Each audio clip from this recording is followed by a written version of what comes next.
Cordial saludo, bienvenida para cada uno de los seguidores de nuestras redes sociales, nuestras plataformas. Saludo especial también para todas aquellas personas que nos escuchan y nos siguen a través de este medio Busco en Ti Radio Online, porque recuerda que donde estás no es el final. Continuando con nuestra programación, contamos con la presencia de Leo y Lili Ortega en nuestro segmento Tiempos de Conquista. Así que Leo, Lili, bienvenidos, ¿cómo están? Muy bien, muy buenas tardes, Colombia. Bienvenidos. Muchísimas gracias. Ya estamos a unos cuantos mesecitos, ¿no, Jorge, de nuestro tercer congreso? Sí, señor. Estamos ya en el countdown, cuenta abajo y estamos realmente aquí cuando pensamos que es mucho tiempo, pero no. A medida que vamos avanzando, el tiempo corre, corre y corre y va avanzando y ya nos damos cuenta y es mañana. Bueno, invitamos a los oyentes que estén pendientes también de este congreso. Ya estará saliendo la información para que ustedes puedan asistir o puedan también verlo a través de la radio. Busco en ti, porque donde estás no es el final. Bueno, pues vamos a empezar esta mañana para México, tarde para Colombia, el día de hoy, el tema que nos ocupa. La semana pasada dijimos que vamos a hablar principalmente de los tiempos diferentes que hay en nuestra vida. La palabra de Dios así lo establece. Esto está en Eclesiastés 3. Hay un tiempo para todo, dice Eclesiastés 3:1 en la palabra de Dios para todo. Todo tiene su tiempo, todo lo que sucede bajo el cielo ocurre de acuerdo a un plan. Esta es la versión ahorita porque tomamos esta por lo del plan. El programa del pasado miércoles hablamos de este principio que era tiempo de ofrendas y primicias. Y decíamos y resaltábamos que la mejor ofrenda y sacrificio que Pablo nos muestra está en Romanos 12:1 y se refiere a nosotros mismos. Dice así: por tanto, hermanos míos, les ruego por la misericordia de Dios que presenten ustedes mismos como ofrenda viva, dice la Reina Valera, como sacrificio vivo, santo y agradable a Dios.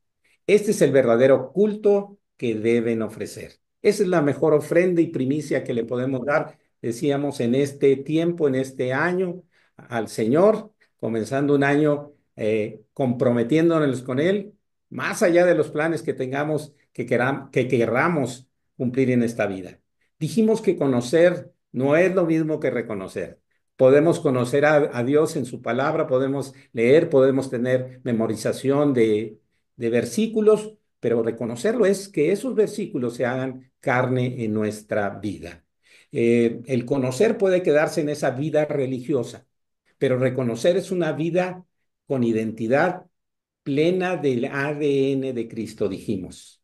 Bueno, pues hoy vamos a seguir hablando de lo que sucedió, pero ahora en la vida de la descendencia también de Adán y Eva. La vez pasada hablamos de Caín y Abel, pero hoy vamos a seguir viendo su descendencia. Vamos a ver qué tiempo le sucede, el tiempo que sucedió después de esa caída. Por lo tanto, el programa del día de hoy es tiempo de invocar su nombre. El versículo que tendremos como base es Romanos 10:13, que dice, porque todo aquel que invocar el nombre del Señor será salvo.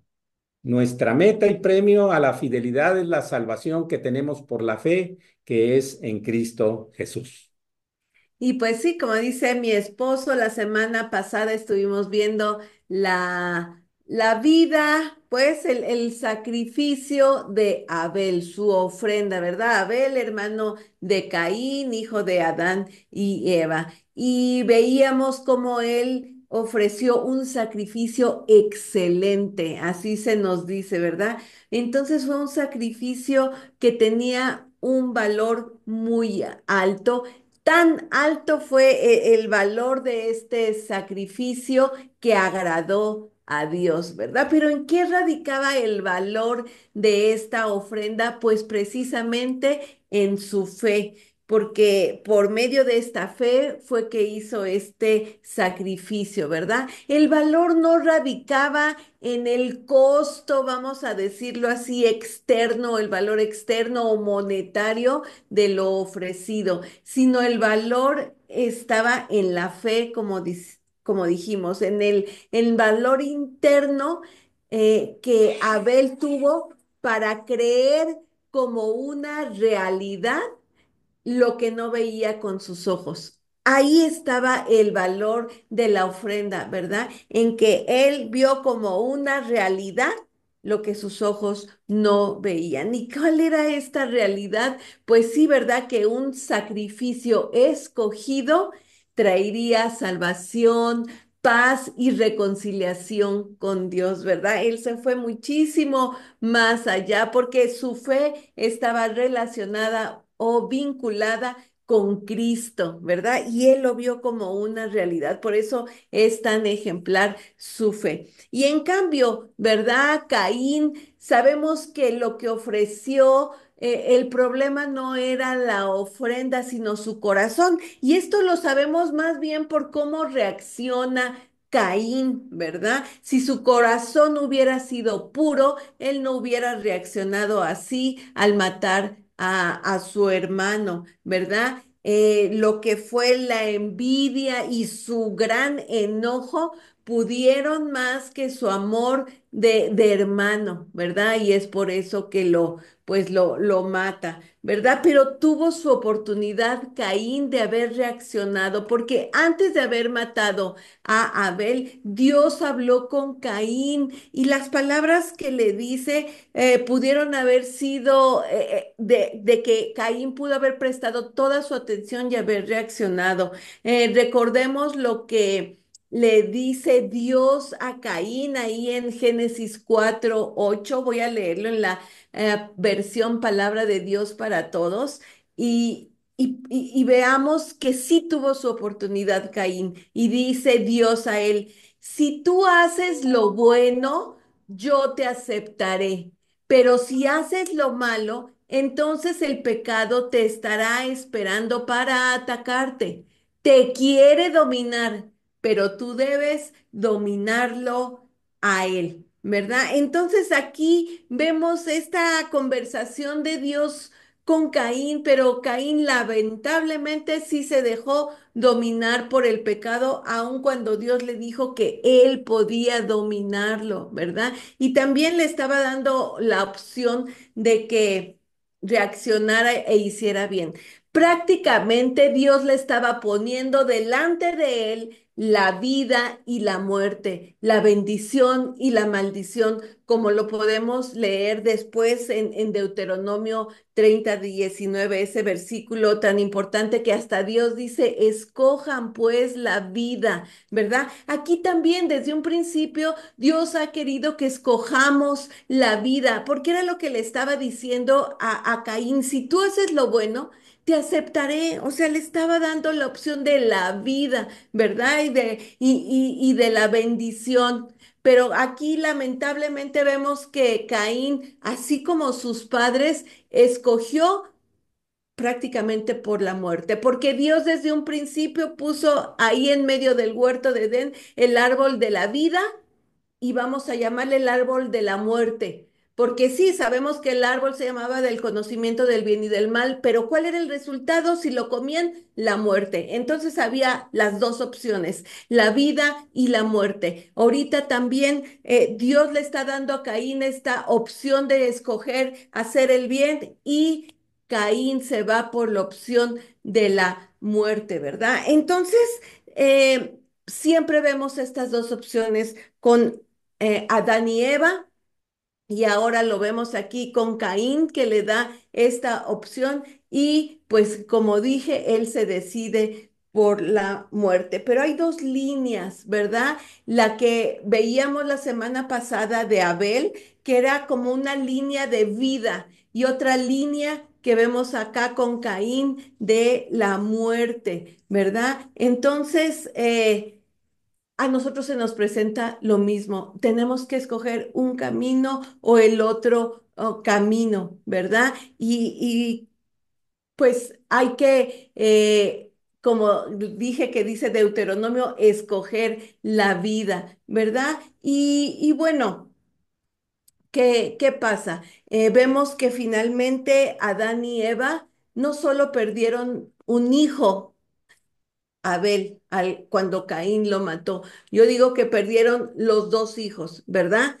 porque pues sí, Abel murió, lo mató su hermano, pero Caín también quedó perdido, perdido, y vamos a decirlo así, murió espiritualmente, también perdido en el mundo, ¿verdad? La diferencia radica en que Abel sí se fue a la presencia de Dios, ¿verdad? Porque incluso tenemos una cita ahí en Mateo donde Jesús mismo dice y habla de Abel el justo, ¿verdad? Entonces sabemos que él fue justificado, que sí fue a la presencia de Dios. Entonces le fue mejor en este sentido a Abel que al mismo Caín. Pero si nos ponemos en el lugar de Adán y Eva, pues perdieron a sus dos hijos, ¿no? Si lo vemos así, fue una pérdida de dos hijos, ¿verdad? Y pues sí, Abel, aunque murió físicamente, pero vivió, ¿verdad? En la presencia de Dios. Y en cambio, Caín, aunque quedó con vida físicamente, estaba muerto espiritualmente. Y si nos quedamos aquí, pues podríamos decir, sí, qué triste para Adán y Eva. Qué triste la situación, pero saben, Dios no deja nunca las cosas así, ¿verdad? Al final de este capítulo 4 de Génesis, que es donde se nos está narrando este hecho de Abel y de Caín y las ofrendas, al mero final de este capítulo 4 las cosas cambian, ¿verdad? Porque Dios no nos va a dejar así como que con las cosas tristes, teniendo un hijo muerto y el otro perdido, ¿verdad? No, Dios no deja las cosas así. Y quisiera que leyéramos Génesis 4:25 y voy a leerlo primeramente en la Reina Valera, en la versión Reina Valera, y dice así: y conoció de nuevo Adán a su mujer, la cual dio a luz un hijo y llamó su nombre Set, porque Dios, dijo ella, me ha sustituido otro hijo en lugar de Abel, a quien mató Caín. Bueno, ese es el versículo y aquí vemos cómo, pues sí, Set significa sustitución, así le puso su mamá, sustitución. Y bueno, si bien sabemos que ningún hijo es igual a otro, ni que ningún hijo puede ser sustituido por otro, sí fue Set la respuesta de Dios al duelo que estaban viviendo Adán y Eva.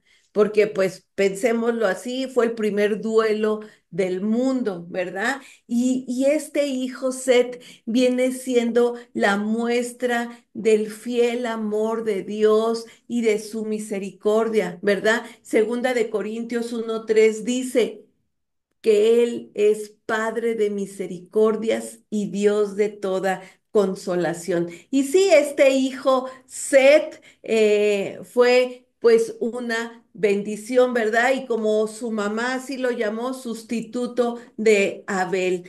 Y bueno, aún así las cosas no se quedaron simplemente así. El versículo 26 me gusta mucho ahí de Génesis 4 porque vamos a decirlo así, Dios nunca pierde, ¿verdad? Él siempre va a sacar cosas buenas, positivas y para nosotros, ¿verdad? Porque sí podríamos decir, Abel, un verdadero adorador, se murió. Pero no, ahí no se queda la cosa. Se nos narra después que Set, este hijo de Adán y Eva, tuvo una descendencia ejemplar. Y sí, ya sé que ustedes están pensando en Jesucristo, claro que sí, hasta allá llega esta bendición, pero me voy a ir muchísimo más antes, luego al hijo que tuvo Set. Y vamos a leer este versículo en Génesis 4:26, también en la Reina Valera, que dice, y a Set también le nació un hijo y llamó su nombre Enos. Entonces los hombres comenzaron a invocar el nombre del Señor. Así acaba este capítulo 4 y me gusta mucho porque totalmente se transforman las cosas. Solo Dios puede traer esta restauración, ¿verdad? Y pongamos atención, voy a repetir esta última frase. Entonces los hombres comenzaron a invocar el nombre del Señor. Sí, en ese tiempo de Enos, un nieto de Adán y Eva, un sobrino de Abel, ¿verdad? En ese tiempo, en esa generación, aquí se nos viene esto tan importante que comenzaron a invocar el nombre del Señor. Quiero leerlo también en otra versión, en la Nueva Traducción Viviente. Se nos dice también de una forma muy clara, dice, cuando Set creció, tuvo un hijo y lo llamó Enos. Fue en aquel tiempo que la gente por primera vez comenzó a adorar al Señor usando su nombre.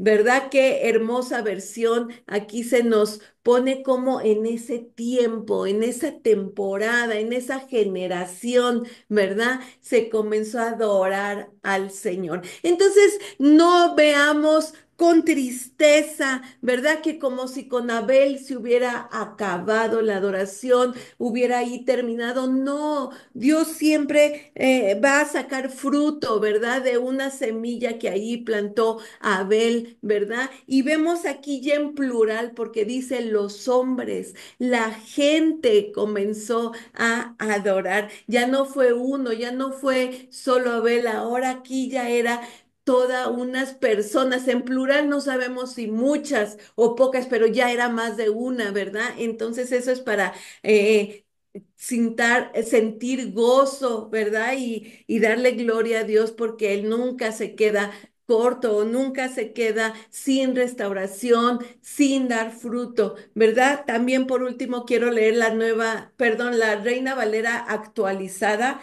También da otra perspectiva con esta versión en ese mismo versículo. Dice, y a Set también le nació un hijo y llamó su nombre Enos. Entonces los hombres comenzaron a llamarse del nombre del Señor. Aquí también me gusta cómo esta versión más bien plantea que los hombres se identificaron, ¿verdad? Con la persona de Dios, con el nombre de Dios. Ya había una identificación. Ahora como todo aquel que se identifica con Cristo, ¿verdad? Se llama cristiano. Allá en ese momento era con el mismo nombre del Señor. Y bueno. ¿Qué es, si nos vamos a la versión de la Reina Valera, qué es invocar a Dios? ¿Qué es invocar el nombre de Dios? Pues es clamar a Dios reconociendo los atributos de Él, ¿verdad? Sus atributos de perfección. Entonces, tú al invocar el nombre de Dios, estás también reconociéndolo y expresando el mismo carácter de Dios. Para los hebreos, el nombre siempre ha sido muy importante, ¿verdad? Porque si algo tiene nombre, es que existe. Y si no tiene nombre, pues no existe, ¿verdad? Entonces, el nombre de Dios por eso viene siendo tan importante, porque estás poniendo la fe en Él y reconociendo que existe y con esos atributos, ¿verdad? Por eso de ahí los nombres de Dios fuerte, Dios altísimo, Dios todopoderoso, Dios eterno, Dios con nosotros, o el Señor es mi pastor, el Señor es mi bandera, el Señor de los ejércitos, y así hay muchísimos nombres de Dios, ¿verdad? Pero entonces al invocar su nombre, tú estás reconociendo ese carácter de Dios, sus atributos, su misma personalidad, ¿verdad? Entonces, qué maravilloso que esa generación pudo invocar el nombre de Dios. Pero para nosotros también esto es la aplicación, ese llamado para que nosotros también en este tiempo invoquemos y no dejemos de adorar a Dios. Termino leyendo el Salmo 92, 1 y 2, que dice, bueno es alabarte, oh Señor, y cantar salmos a tu nombre, oh Altísimo, anunciar por la mañana tu misericordia y tu fidelidad cada noche. Así que alabemos su nombre. Eh, este salmo nos recuerda que tenemos que lo que recibimos de gracia, darlo de gracia, alabar a Dios, adorarlo, bendecirlo, invocarlo. Sin embargo, también tenemos que tener una relación con los demás y proclamar su nombre, dar testimonio, porque damos testimonio de lo que hemos visto y de lo que hemos oído. Y eso que hemos visto es en nuestra vida. Y de lo que hemos oído es la palabra de Dios para nuestra vida. No solo es con otros, sino también en nuestra vida. Bueno, es importante que sigamos meditando qué ha pasado en estos, prácticamente en toda esta parte de la caída de Adán y Eva. Vemos, ahorita vamos a platicar un poquito de esa sustitución, como dice Lili, pero vamos a verla desde otro enfoque. Bueno, sabemos que hay dos grandes males que oprimen a la humanidad y los vemos desde la caída del hombre y la mujer en el Edén: la codicia y la envidia.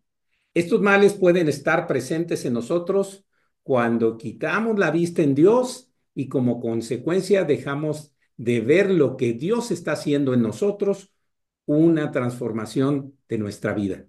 A veces ponemos nuestros ojos en las cosas materiales y en los que los rodea o las situaciones, pero no estamos viendo a veces lo que Dios está haciendo en nuestra vida, cambiando nuestro corazón, cambiando nuestra mente, cambiando nuestra forma de ser. Y ese es el mejor milagro que Él puede hacer en nuestra vida. Pero regresando aquí a la envidia, ¿qué es la envidia? Este sentimiento surge cuando alguien percibe que otra persona tiene algo que él o ella quiere. Puede ser que no ha logrado obtener, que no puede tener, pero este sentimiento, el punto es lo que provoca emociones negativas como la tristeza, la ira, la frustración, y puede llevar a comportamientos poco saludables como el chisme, puede ser la difamación o la manipulación. Por eso Caín mató a Abel. Pero no nos olvidemos que Dios le advirtió a Caín antes de haberlo hecho. Y eso es bien importante. Tenemos una relación y una comunión con Dios, que Dios nos advierte cuando hay algo que estamos haciendo que va a salirse de la voluntad y propósito de Dios. Él le advirtió y él no hizo caso, ¿verdad? Por eso también, tanto como a Adán y a Eva y a Caín, a Adán, ¿dónde estás, Adán? Y le pregunta también a Caín: ¿qué hiciste? Sabiendo que Dios conoce todo lo que hacemos. Bueno, la codicia. La codicia surge cuando tenemos el deseo de tener más de lo que se necesita o lo que es razonable. La codicia se asocia comúnmente con el amor al dinero, a los bienes materiales, y puede llevar a comportamientos egoístas y deshonestos. A diferencia de la envidia, la codicia no se enfoca necesariamente en lo que otra persona tiene, sino en la acumulación de riqueza o posesiones. Por eso también vemos en la historia de Adán y Eva, en la caída, cuando Eva codició ese árbol. Satanás vino, la serpiente, y lo que sabe hacer es tentar, y ella codició. Y tanto no solo codició y comió de ese fruto prohibido, sino que también le dio a Adán. Y los dos juntamente tuvieron la misma responsabilidad delante de Dios, haber pecado. Recordemos que Dios les decía: hay advertencia. Dice que en uno de sus mandamientos, en Éxodo 20:17, dice: no codiciarás la casa de tu prójimo, no codiciarás la mujer de tu prójimo, ni su siervo, ni su criada, ni su buey, ni su asno, ni cosa alguna de tu prójimo. Esto nos lleva a que la codicia es un preámbulo de la envidia. Y vemos esos dos grandes pecados que están en Génesis y que hasta la fecha podemos estar batallando con ellos. ¿Y esto qué significa? Que posiblemente hoy estamos pasando tiempos difíciles en nuestra vida, que estés obteniendo resultados no deseados, o no ves los resultados de tus esfuerzos. Pero una cosa sí nos advierte la palabra, así como que es la envidia: no voltees a ver a otros, porque puedes pensar o creer que lo que otros les está yendo mejor que a ti, sin que lo merezcan a veces. Y eso, por eso nos lleva la codicia y la envidia a algo que va amargando nuestra vida, que nuestros pensamientos van saliendo. ¿Por qué? Por esa codicia o por esa envidia. También es importante que nosotros entendamos que Dios siempre tiene un plan. Por eso decíamos de la versión palabra de Dios para todos, dice, todo tiene su momento, todo lo que sucede bajo el cielo, perdón, ocurre de acuerdo a un plan. Y ese plan de Dios es rescatarnos de la maldad. Esto es por su gran, gran misericordia. Recuerda que su gracia nunca nos llevará a un lugar donde Él no nos pueda alcanzar, nos pueda rescatar, nos pueda traer a su propósito y voluntad cuando nos hemos separado. Por eso no debemos dejar que nuestra vista nos lleve a separarnos de Dios. Después de los malos tiempos que vivieron Adán y Eva, Lili lo vio, vieron la misericordia de Dios en la vida de su hijo Seth y en su nieto Enos. Y en la Biblia nos puede enseñar a veces que Dios puede quitar la afrenta que hay en nosotros. Dios puede quitar cualquier circunstancia que nosotros estemos viviendo. Y no solo la envidia, la codicia, estamos la tristeza, veníamos varias cosas más que tenemos. Dios es bueno. Y Dios no quiere que estemos en una condición en la que no lo podamos ver ni lo podamos oír. Él siempre quiere tener una relación en todo momento y en todo tiempo que nosotros pasemos, y especialmente en esos momentos difíciles.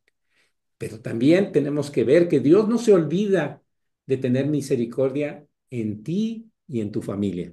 Conoce tu corazón y tenemos que recordar lo que la palabra de Dios nos dice en Hebreos 6:10, en la nueva traducción viviente lo vamos a leer. Pues Dios no es injusto, no olvidará con cuánto esfuerzo has trabajado para Él y cómo has demostrado su amor por Él sirviendo a otros creyentes como todavía lo hacen. Así es que no permitamos que esa relación se vea afectada con Dios. Él nos hace una advertencia en esta mañana.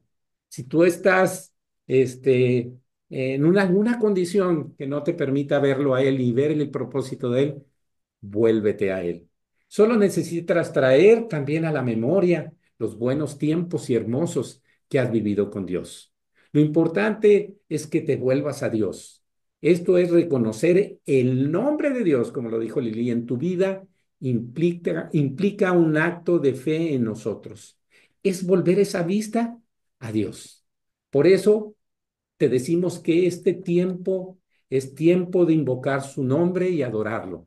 Dios se alegra y se agrada de esto.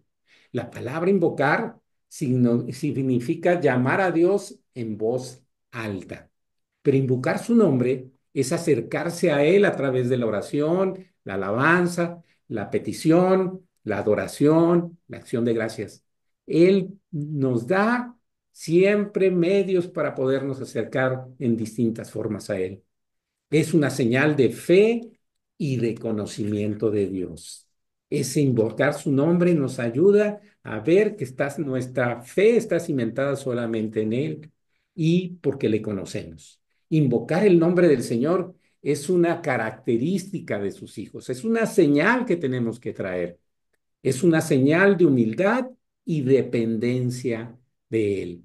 A veces se nos olvida que invocar su nombre es algo que tenemos que hacer de manera cotidiana. Su presencia nos acompaña, pero invocar es sentir esa necesidad de ser fiel a Él. El don más preciado para aquel que invocara el nombre del Señor es la salvación. Pero hay características para ser salvo al invocar su nombre. Son cuatro básicamente. La primera es tener fe en Jesús. Romanos 10:13 nos dice, porque todo aquel que invocar el nombre del Señor será salvo.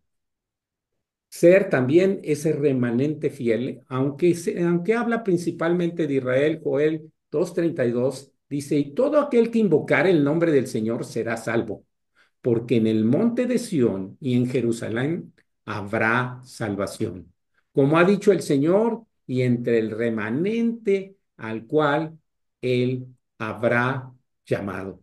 Tú eres llamado por Dios, yo soy llamado por Dios. Y eso es importante que nosotros lo recordemos y lo proclamemos. Otra característica es solo el nombre de Jesús salva. Hechos 4:12 nos dice, y en ningún otro hay salvación, porque no hay otro nombre bajo el cielo dado a los hombres en que podemos ser salvos. ¿Sí? Vean toda la riqueza que hay el invocar el nombre del Señor. Otra Confesar que Jesús es mi Señor, y eso decíamos hace un ratito. Romanos 19 dice, si confesares con tu boca que Jesús es el Señor y creyeres en tu corazón que Dios se le levantó de los muertos, serás salvo. Y eso, nuestra boca fue hecha para hablar a otros de lo que Dios ha hecho en nuestra vida, pero también de lo que hemos visto y oído en otras personas, lo que ha hecho Dios, lo que hace por tu familia, lo que hace por su iglesia, lo que hace en todo tiempo y en toda circunstancia. Otro sería pedir misericordia y salvación antes que Jesús vuelva. Esto me recuerda un poquito, ahorita vamos a la cita bíblica, cuando Jesús estaba en la cruz y había dos personas que sí merecían la muerte, pero Jesús al confesar uno de ellos le dijo, de cierto te digo que hoy estarás conmigo en el paraíso. Esta es la salvación y la vida eterna que Él nos ofrece. Y dice Hechos 2, 20 y 21. Voy a leer la segunda parte del versículo 20. Dice, y el sol se convertirá en tinieblas. Está hablando, y la luna en sangre. Esto viene en la segunda venida de Cristo, antes que venga el día del Señor grande y manifiesto, y todo aquel que invocar el nombre del Señor será salvo. No esperes ese último minuto. No esperes, si tú no lo conoces, no dejes pasar el tiempo, no dejes esto para después, porque tú no tienes contada la vida ni yo. En todo tiempo y en todo momento tenemos que ser fieles a Él. Bueno, para terminar, en resumen, los que invocan el nombre del Señor, todos son aquellos que lo reconocen como Salvador. Ya sea que se invoque el nombre de Jesús, lo dijimos ahorita por primera vez, para obtener el perdón de los pecados, o que se invoque continuamente a medida de que nuestra relación camina, progresa, se desarrolla con Él, dándole a Él el señorío sobre nuestras vidas, rendirnos a su voluntad. Eso es lo que decíamos la semana pasada. El mejor sacrificio, la mejor ofrenda, perdón, y primicia que podemos dar es nuestra vida fundamentada en Él, en una vida y en una relación espiritual con Él, que se manifiesta en una vida terrenal. Y en última instancia, invocar el nombre del Señor es una señal de humildad y dependencia de Dios, como ya lo habíamos dicho, nuestro Creador y nuestro Redentor. Muchísimas, muchísimas gracias por estar con nosotros en tiempos de conquista, porque al que cree, todo le es posible. Conquistar. Que Dios les bendiga y nos vemos la próxima semana. Hasta luego.